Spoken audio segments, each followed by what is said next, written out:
Hello and welcome to today's Fatel Daily video. Today I'm joined by Brian Chu, our gold stock analyst and investor. Brian, welcome, mate. Hey Woody, how you going? Yeah, good. And look, today in Fatel Daily, you're talking about setbacks in the mining sector and specifically sometimes, whether intentionally or not, government created setbacks. Anyway, so I thought we could dive in, give the context first. I've got a few questions to follow up. But you do talk about the risks fraught in the mining industry, and specifically, obviously, there's plenty of opportunity there, and that's why investors love the mining sector, including that's why we write about it a lot as well. But there are unseen setbacks sometimes, aren't there? And you highlight two projects. Do you want to just give us a little intro into what you were thinking? Yeah, sure, Woody. So last month, Regis Resources, a mid-tier gold producer, one of the larger ones in Australia, their McPhillamys project in New South Wales, actually met a major setback when the Environment Minister Tanya Plibersek stepped in personally to say that because it affected the Wiradjuri people, well, their heritage, they were building a tailing storage dam on the Bellabula River near one of their local people's heritage sites. The environment minister actually overruled the New South Wales government that approved the project and said, "Nah, you guys have to change your plans." That's one project.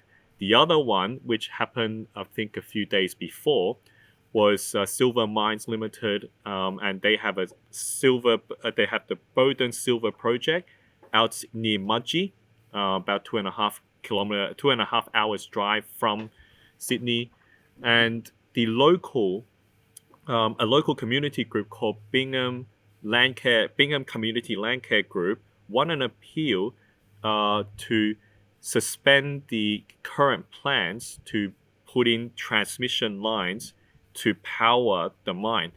Now, both projects, the reason why it's such a significant decision in both cases is because they've both been sitting there for over a decade.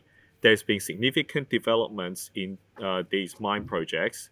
I think both companies have sunk well into the hundreds of millions of dollars in exploration, in project development, in drafting the plans, and now they're basically at the final hurdle of approval. It will be then pouring the concrete, building the facilities, and off they go. And at this final step, they just face another roadblock, and that's what's hitting investors quite hard. And even the local communities. We can talk about the reaction of the local communities as well after this. Well, what was the thought behind highlighting these two situations?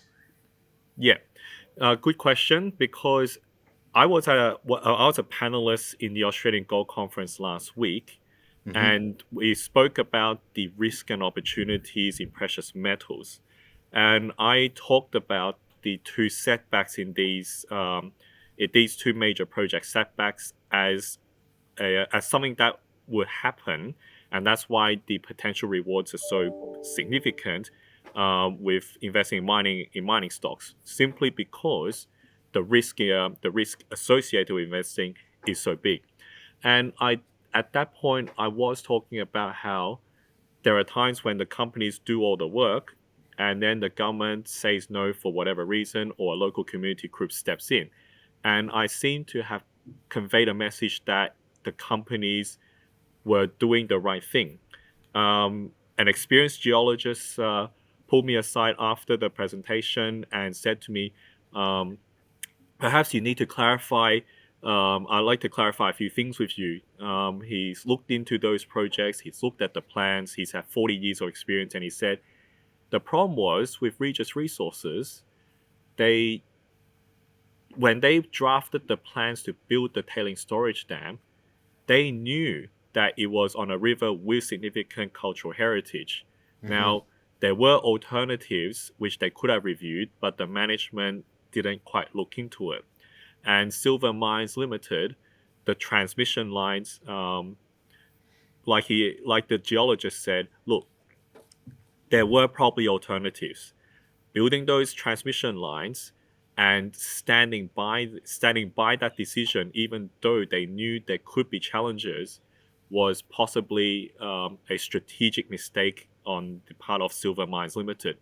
So that's why I wrote this, because I thought there's so much controversy about these two projects in the news, and it seems to and the Australian public is being led to believe that either it's just all the government's fault, or the company's fault, or blame it on the locals. But all three of them, there were issues.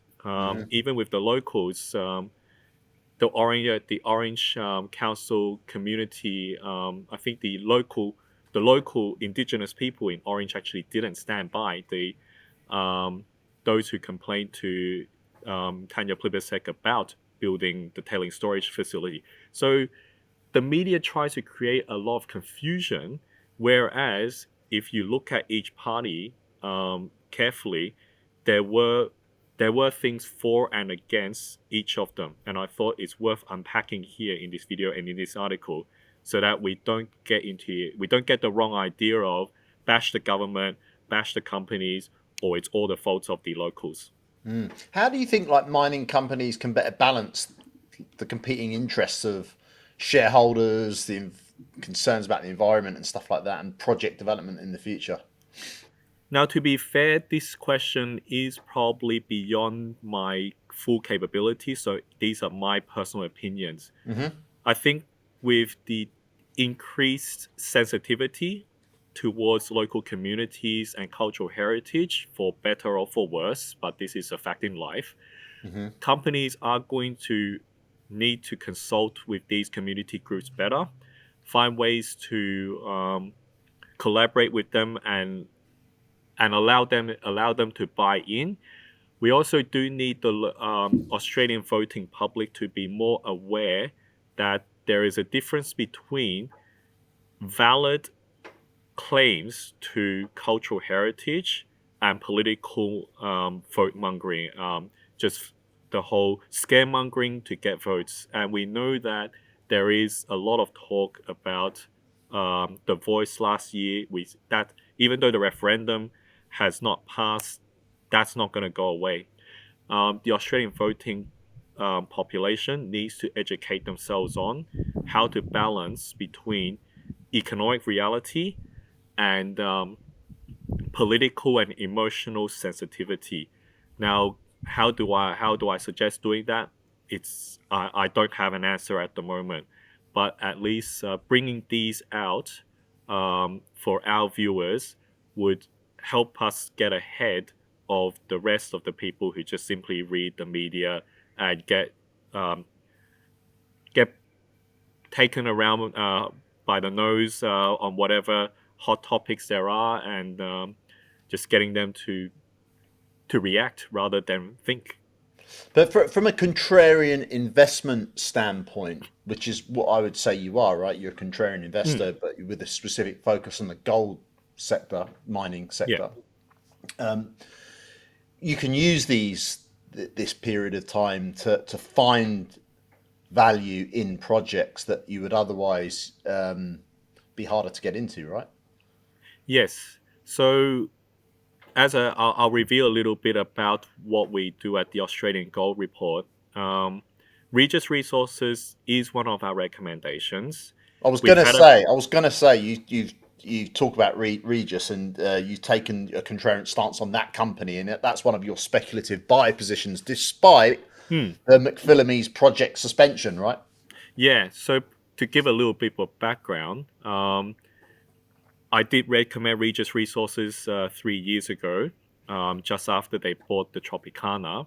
The reason why I haven't removed them from the list, even though there were several setbacks with the company's rising costs, the lower operating margin, and just because the price of gold didn't rise as much as oil from 2021 to 2022, and several gold, and we had a pretty brutal bear market with gold stocks. The reason why I kept Regis Resources on was because they have the Jukton operations and Tropicana, which are producing about 400,000 ounces a year. They recently bought out their fixed forward gold sales. So therefore, in the past they were selling gold at a much lower price because they locked in these contracts back in 2009, 2010, and I saw that they were profitable. Now, McPhillamys would have been the icing on the top. It would have been a great thing to watch the company increase its production from 400,000 ounces to 550 to 600,000 ounces. But there was an extended delay in developing this project, and ironically, this was while the New South Wales state government was actually the coalition party in power for most of the time, and therefore we didn't factor in that much of McPhillamys in our valuation. And when they in the wake of the decision by Tanya Plibersek to suspend it, we actually decided it was a speculative buy because I believe that there were better ways to deploy the capital for the company than to build this mine at this stage. Back in 2018, using 2017 numbers, building the mine would have been $220 million, $250 million. The recent estimates came out to $1 billion. And seriously, the company has a cash balance of about $300 million. They got, I think they got about $300 million of debt. They will have to raise another $400 million to get this going. And even though the price of gold is so good, it's $3,700 at this stage and could even move to $4,000 in the next year, it still probably doesn't add up to it. Maybe at much higher price of gold, yes, to justify the cost. So by putting a roadblock on McPhillamys, it forces the management to now look for an even more profitable opportunity.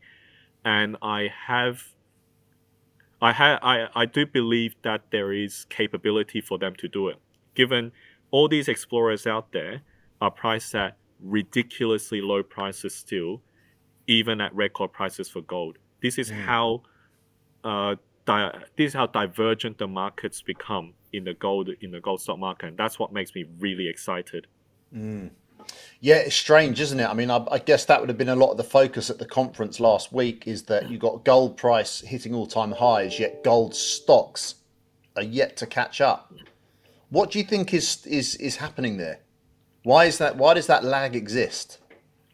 Well, that goes back to my article last week and the video which we did. To the ordinary folk, they think that a rising price in gold would lead to record prices in gold stocks. But gold stocks are shares in companies. Companies are businesses. You buy a business because they're profitable in the future. They generate cash flow to grow the business and to simply grow the business or to reward the shareholders. Now, operating margins have been pretty weak between 2021 to 2023. Operating margins fell across the board from about 40% in 2020 to as low as 29%. And only in the June quarter did we see it rise back above 35-40%. And that is why gold stocks are currently priced as they are. And because it's been a extended weakness in with gold stocks, the explorers and the early stage developers, which generate no revenue and they're consuming a lot of capital for exploration and development, they get very little love from the market. And only recently, And very little love from the government, it seems. Yeah, exactly. I see major opportunities, and we're seeing some moves on that front as well. Brian, just to finalise it up, like given the complexities and the risks involved in mining, investing in the mining sector, especially explorers, you suggest that readers seek, guidance. It's very difficult to monitor the entire sector on your own. It takes a lot of time. Like, Hmm. What key factors do you think individual investors should consider when evaluating mining stocks, even with professional advice? Yeah. So I wrote a 6 article series, strategies for successful gold stock investing, and the key things that I highlighted is number one, understand the key drivers to value. Um, Number two is understand the dynamics of the market. Number three is knowing when to hold and when to fold. Number four, don't let your emotions get in the way of your judgment. Um, and there were two others which I also merged in there. I suggest that people check it out because I talk about those. There are there are also uh, you got to work out your strengths and your weaknesses in your investment strategy. Some people love market timing, and my colleagues, Callum Newman, Murray Dawes, their their newsletter services focus on them. And for myself and my colleague James Cooper, we focus more on fundamentals. Same with Greg Canavan. We focus on fundamentals. We look for the story.